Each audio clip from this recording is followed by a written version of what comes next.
If you look up data engineering roadmap right now, you will see a laundry list of 50 different tools. You will see things like Hive, Hadoop, Kafka, Spark, DBT, Airflow, Daxter, Mage, Colibra, Starburst, Power BI, Tableau, and the implication is that you have to master all of them to become a good data engineer. But I'm going to tell you the brutal truth here. The roadmaps that do that are not the best option. The tool dump approach is dead. We are in 2026. The era of pipeline engineer who just moves some bytes from point A to point B is over. We are now officially in agentic era. So even data engineering changes.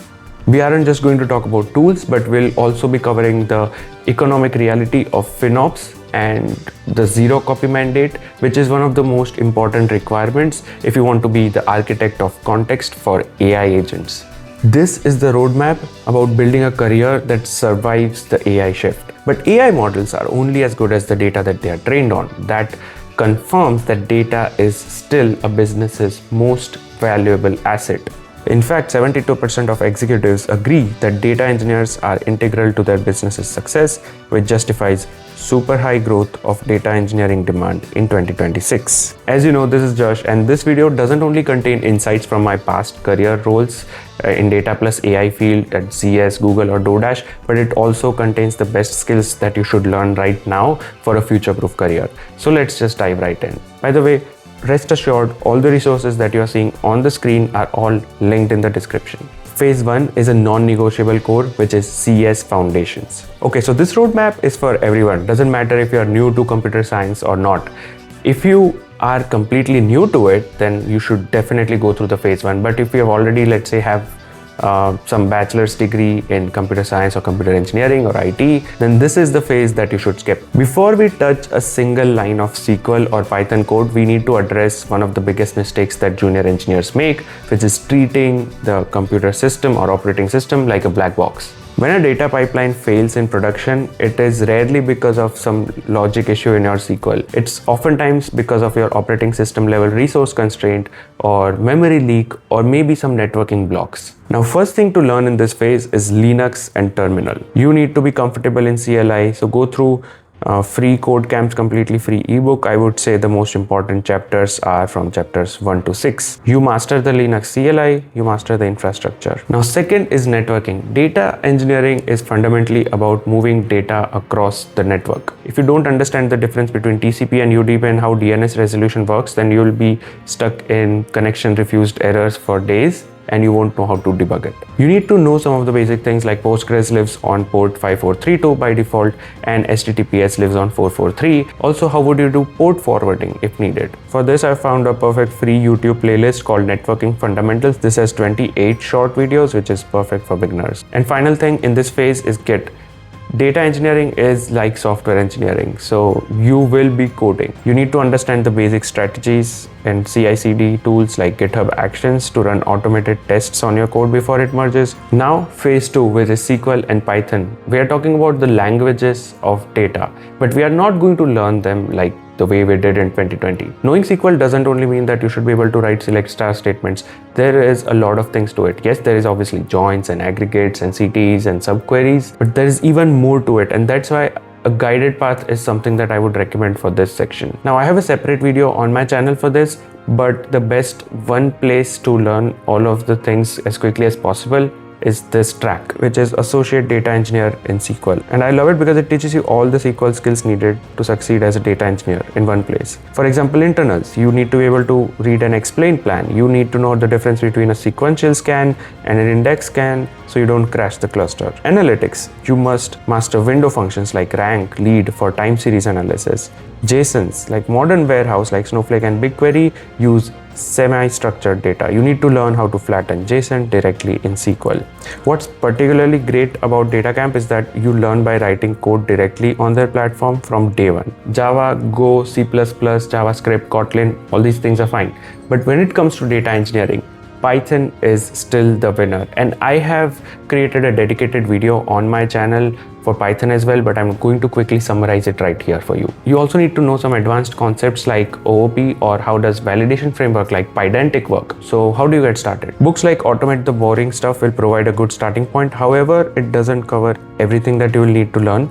For that, I'll recommend this Python for Data Engineers track. It's the perfect launchpad if you want to learn Python for real-world data engineering work. And just like we saw in SQL, it's not just videos, you're coding every step of the way, cleaning real data sets, making visualizations, even running your own mini projects inside a browser. What I like most is how each course is interactive and practical, so you're building true job-ready skills, not just copying code. And obviously, after learning Python as a language, you need to practice some DSA questions. I'm going to link some resources in the description that will help you get started on that. Now we are in phase 3, physics of data, storage and architecture. Here is where the economic reality kicks in. In earlier days, we used to copy data or move data a lot from one place to another, let's say from source to a data lake or a data warehouse or to data mart.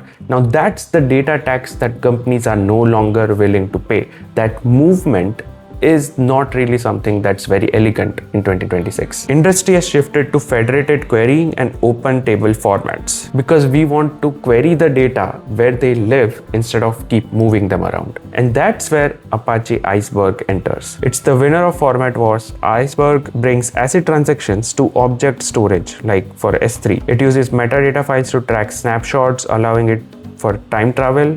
For example, how did it look yesterday? Also, you need to understand how to maintain these tables to avoid small file problem. Next thing to learn in this phase is data modeling. So you need to obviously know the difference between OLTP and OLAP and when to use what. But the best resource to get started for OLAP based data model is the Kimball's Guide to Dimensional Data Modeling. But here's the shift.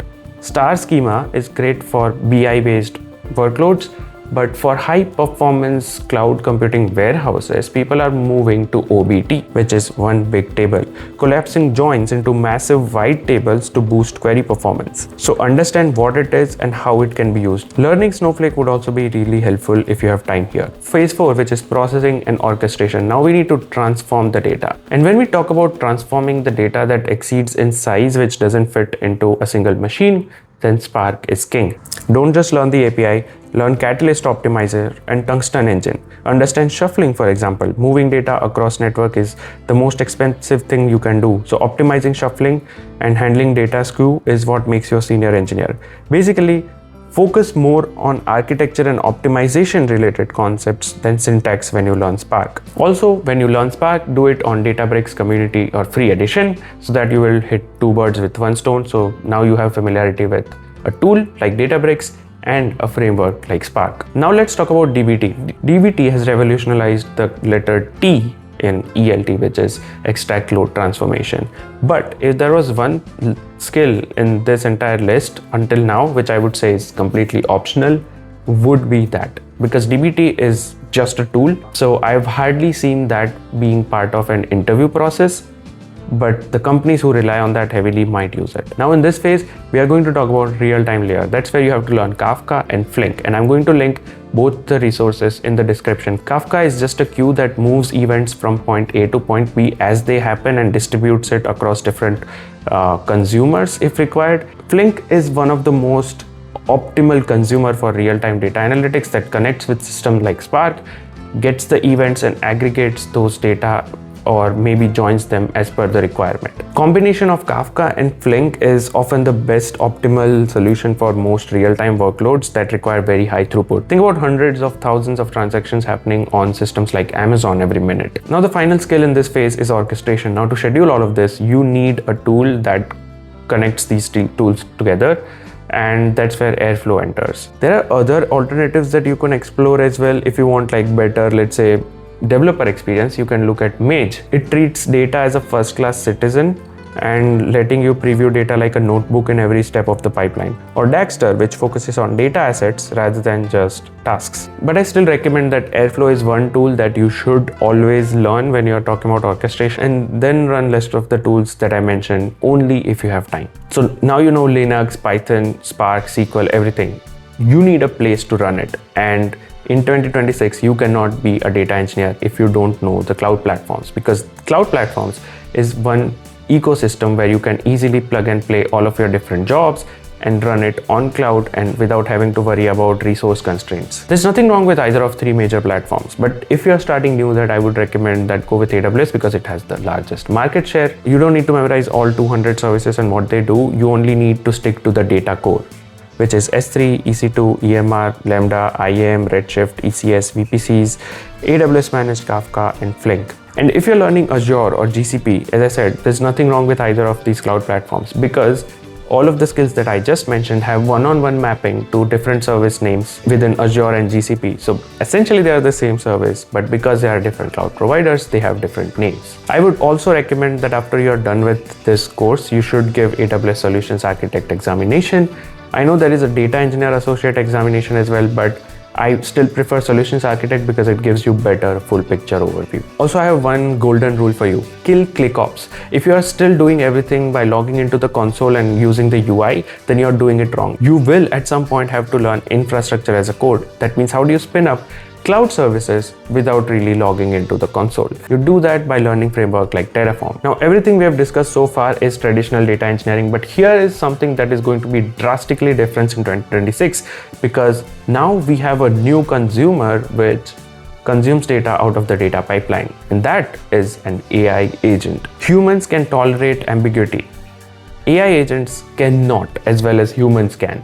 So that's why they need very good context passed into them for them to be able to answer the best questions. That's where you need to learn unstructured data engineering. You're no longer just managing rows and columns, but you're also handling PDFs and documents or images. You may need to build pipeline that ingest documents, embed within a vector collection database, and chunk them semantically using tools like LangChain. Take this short 3-hour free course with hands-on to know more about it. You need to understand how to store these chunks as embeddings as vector databases like Pinecone on Quadrant. I would prefer Quadrant since it's open source. They also have really good resources for beginners to understand more on it. In this world, you will build tools as a data engineer that AI agents can directly call. And you need to ensure that these tools are generated in a robust way. For example, if it's a SQL generation agent, and if agent messes up, then you need to ensure that the tool that you call displays the exact error message to the agent so that it can fix itself. Now we are in the final phase of the project, which is project portfolios and career strategy. So how do you prove to somebody that you know all of these things? Don't just watch tutorials or videos. Build these 3 projects. Number 1 is a modern lakehouse kind of a project which talks about a batch processing pipeline which can ingest data from an API into S3. I'm going to link some of the free API data sources like this one in the description below, and then use something like an EMR, which is a Spark cluster on cloud. It could be Databricks as well, to transform and process that data, and finally load it into Snowflake to model it into a star schema.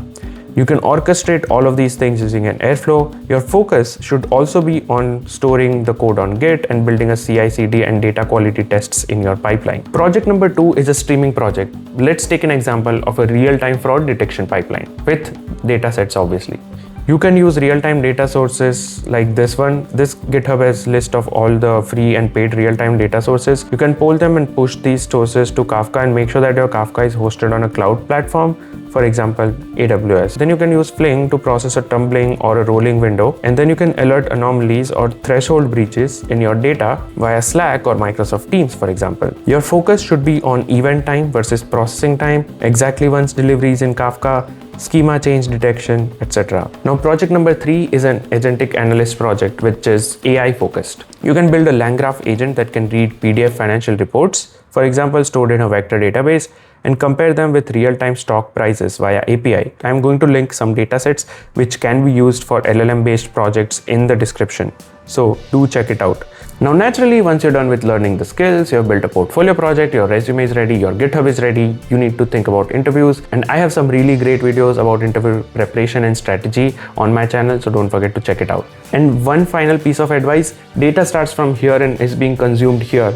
You as a data engineer need to push left. You can't be fixing every small issue that your data generates. You need to go to the source, go to the software teams and negotiate data contracts and new data models that help you fix the issues at the source itself. And that's how you be the best data engineer. Don't forget to leave a like to this video and share this with your friends, and do subscribe to the channel. The thing is, most of you are not really subscribed to the channel, which bumps me out.